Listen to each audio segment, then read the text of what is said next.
Hello, welcome back to Asian Cinema Season. Today I'm going to be reviewing a Korean film called In Between Days from 2006. This was directed by a Korean-American filmmaker called So-Young Kim, and I believe this film was based on her experiences of moving to America in the 80s, and that's basically what this film is about. It's about a young teenage girl called Amy who's moved to Canada and is trying to find her place in the city, in her life, without her father, who left her and her mother alone. So they moved and emigrated, and it's about her struggle as a teenage girl. And I like how, you know, you have this aspect of someone coming from a completely different country and trying to, you know, fit in with everyone else. There is this Korean community within the city that she moves to, and we only really see her kind of interact with other Korean kids. But I like how it wasn't really about that culture shock too much. It was more about this just teenage life and Amy's struggle with a friend that she has called Tran. And he's a guy who has a charisma about him, and she likes hanging out with him very much, and they're both kind of intrigued with each other, and they both have obviously feelings for each other that they don't quite know how to express. And that's all the film really is these two characters, Amy and Tran, pushing each other in different directions and kind of pushing each other's buttons and enjoying time together, kind of splintering apart, coming back together again, not really knowing what to do with each other as far as their feelings are concerned. And, you know, this is a film, I watched it on Filmstruck, you know, I saw the synopsis and the image of the poster, and I thought I'll give this a look. An hour and 20 minutes, we'll see what it's like. And you know, I really enjoyed it. I thought it was a really good film. And So-Young Kim has gone on to make quite a few films in America. And I was actually asked a couple of days ago by someone, how are you going to classify what is valid for Asian cinema season? Is it films that were made in Asia or films that are about Asia? In this case, it's neither. It's a film made in America, North America, Canada, but by a Korean filmmaker with Korean actors speaking Korean. So to me, it is an Asian film. I liked how the English played into it as well every now and again. That was kind of interesting. And also, you have these two characters, Amy and Tran, and played by young actors who never really worked again. I think the boy who played Tran did another film and that was it. The girl who played Amy did nothing after that. Like, it's just those two specs. You know, just one and done. That was it. Obviously, they didn't want to pursue acting, and that makes it always interesting, I think, when you see so. And I've talked about that before. You know, when someone just does one film and it's this kind of singular performance, and that can sometimes make it even more special. But this film, you know, not every film needs to be a masterpiece. You really need to own that as a film watcher, as a film fan, and understand that not every film has to be great.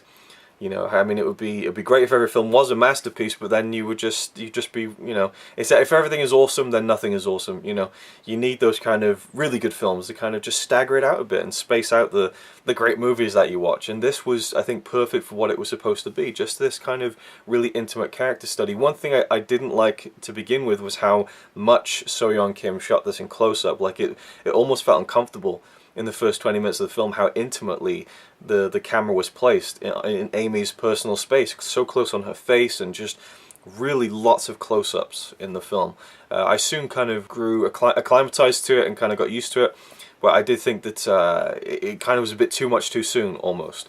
And we framed the film around these shots of the surrounding areas, and we hear her leaving voicemails to her father, who's still in Korea, and you get the sense of the longing that she has. And there is this drama that amps up over how she's feeling about that, and how she wants her dad back, and she doesn't want her mum to see other people. But it never gets explored to too much of an explosive point, which I thought was kind of nice. But it felt very relatable, you know, just kids being kids and not really knowing how to express themselves. They clearly liked each other, they just wouldn't say it. In that sense, it's a frustrating film, because for a lot of it, I'm just thinking, just tell him that you like him, or just tell her that you like her, you know, stop trying to shrug it off as nothing. So you get kind of frustrated with the characters, but you still root for them, because their performances are so earnest and believable. You know, just little details like the way she'd be sat in school, you know, and just not really paying attention. You know, it shows those flaws of the characters, which most kids have, those inherent flaws of just, you know, not really being good at paying attention in school and being more interested in boys or girls or other things, you know. And so, yeah, I really liked it. It was really good. I would, you know, I'd give it a mild recommendation. It's not a film anyone should rush out to see, but it's one that I'm glad that I've watched. I'd like to see some more of So Young Kim's work and see her other films that she made in America, which I'm sure I'll get to at some point. But as for the film, In Between Days, it was good. I enjoyed it quite a bit, and I don't know if I'd watch it again. Maybe, you know, I certainly wouldn't be averse to it, but it's just one of those little nice films, you know. I really like the spirit of it, and the way it ends is quite an interesting one, because you just you kind of build up to this moment, and then it's like, well, there you go. And you don't really it isn't a film with a resolution. It isn't a film where the characters really grow that much. They're really stuck in this spot of not knowing what to do, you know, and they're very much fueled by jealousy and you know, the feelings they have for each other, and trying to, you know, get back at one another without really just being open about their feelings. It's about a film. It's a film about people who aren't open with their feelings, and how that kind of just puts them in places that they probably shouldn't be. But it's a cautionary tale in that aspect. But you know, kids are going to be kids, and I was fine with the fact the film didn't have an arc or a resolution to the characters, because that's the way it happens, you know, sometimes. And so, yeah, I really do like it when you just enjoy the characters and you almost feel like you're there. It felt very documentary-like at times, which is always good. But yeah, it's just, you know, 4 out of 5, you know, just really good. In Between Days. Let me know if you've seen it. If you've seen any of So Young Kim's other films, I'd like to hear if they're any good. Obviously, I think that they probably will be. I like the way that she put this together, and I think that it's her first feature film.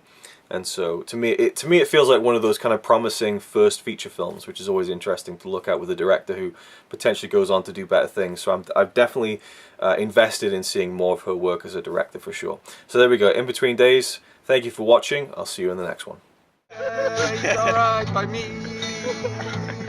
Apart from the fact he throws cans and Carlin into a tree. Yeah, he's really cool. Yeah, he's really cool.